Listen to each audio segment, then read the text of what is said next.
शुभ सकाळ चाषी भाई मु उमाकांत जली उमाकांत ब्लग्स आउ एक ब्लग्रे आपण मानक स्वागत जनाऊँगी। आउ सकाळु सकाळु जानिथिबे तो जो भाई माने चाष करुथुबे निज चाष वाड़ी को न आसिला जाई निद भांगेनी सॉरी मन को शांति मिलेनी किंबा घरे निद हुएनी। आउ मैक्सिमम चाषी भाई गोटे गोटे कमेंट करुछंती भाई आमे एतिकी गछ लगेइथिले आमे एतिकी गछ लगेइबू आमे कौन करिबू। तो मु कहबा पई चाहिबी ग्राफ्टेड गछ जो जो भाई माने लगेइबा पई चाहुचंती इच्छुक अछंती से माने जदि ड्रिप इरिगेशन रे करूछंती ता सहित मल्चिंग नउछंती तेबे ही मते फोन करंतु नचेत मते टोटाली फोन करंतु नाही। काहे कि ना ड्रिप इरिगेशन आ मल्चिंग न हले आपण फळ ठीक पाइबे नाही नचेत से प्रॉब्लम दुनिया सब प्रॉब्लम होबो। तो जहाँकर नेसेसरी दरकार से भाई ही मते फोन करेंगे कहीं ना या पूर्वर आउ जड़े भाई संजय बबी ब्लॉग्स रे पकईथिले मो वीडियो तो सेठी किछि लोक अछंती जो माने कि तांकर चाष ही करूना एमती भी फोन करी पकाउछंती। तो सेमिति फोन करंतु नाही आउ जहाँकर नेसेसरी दरकार होछि से ही फोन करेंगे। तापर रहिला चाष कथा देखंतु एटा अक्टोबर मास ही गलानी वर्षारे तो आमको जहा कष्ट करबा पई पड़िथिला बहुत कष्ट करिछे। आउ या वर्तमान शीत पड़िला टिके शीत जेहेतु पड़ुछि वर्तमान फलर संख्या फूलर संख्या बढ़िबो।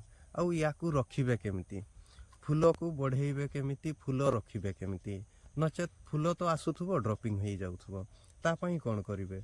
देखंतु फूल को रखिबा पई हेले आपनकू मिक्स माइक्रोन्यूट्रेंट प्रचुर मात्रा रे दवा पई पड़िबो सप्ताह रे एटलिस्ट थरे देवा पई पड़िबो। तापरे रहुछि पीजीआर प्लांट ग्रोथ रेगुलेटर जे कोनसी कंपनी रो भलो कंपनी रो प्लांट ग्रोथ रेगुलेटर देखिबे दी प्रकार ग्रोथ रेगुलेटर थाई गोटे होछि फूल फळ आनिबो आउ गोटे प्रकार होछि फूल को रखिबो। तो आपण जाई कि दोकानी को पचारि कि आनी परिबे। देखंतु मु मोर फील्ड रे केतिकी फूल आसीछि एटा देखंतु ये होछि प्लांट ग्रोथ रेगुलेटर कहले मु बायोविटा चलैथिली आउ ता सहित 05234 आउ फलेरा जोटा कि हमर प्रतिभा बायोटेक रो आसुछि ताकू ही चलैथिली फूल फळ सेटिंग तो जबरदस्त हेछि आउ एबे मध्य होउछि देखा जाऊ आगो को केमिति कोन होउछि।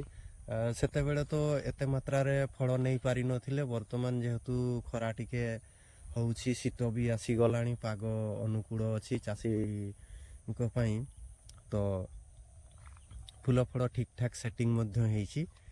आउ गुटे समस्या रहुछि जदि आपनकर फील्ड रे व्हाइट फ्लाई रहुछि तबे व्हाइट फ्लाई कंट्रोल करिवा पई भेराइटी प्रकार इनसेक्टिसाइड रहुछि आपण दुकान को जाई कि आनी पारिबे।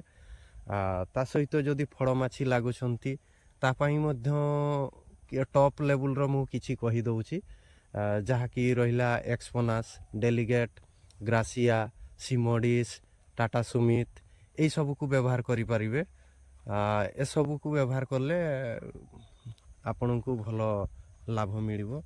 आउ गोटे मध्य मोर आगरु सेमिति गोटे दीटा लागुथिले किंतु वर्तमान गतकाली मोर 60 केजी हार्वेस्टिंग हेइथिला सेइथिरे पाखापाखि 2 रु 2.5 केजी पोक बाहरी थिला जोटा कि पोक मारी देइथिले। आउ देखि पारुथबे केतिकी फळ सेटिंग हेइछि एई साइड रे एटा गुटे देखंतु एटा ये 2 3 4 5 एटा गुटे सेटिंग हेइ आसलानी एमिति गुटे गुटे गछरे पाखापाखि 20-25 टा ऑलरेडी सेटिंग हेइ आसिलानी। आउ व्हाइट फ्लाई टा को कंट्रोल करंतु काहे कि ना वर्तमान व्हाइट फ्लाई जबरदस्त लागुछंती।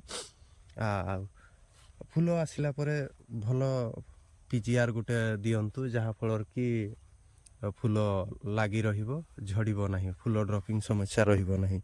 एटा देखंतु फूल ड्रॉपिंग समस्या केमिति होउछि मोर एगा एमिति फूल ड्रॉपिंग समस्या होबो नाही।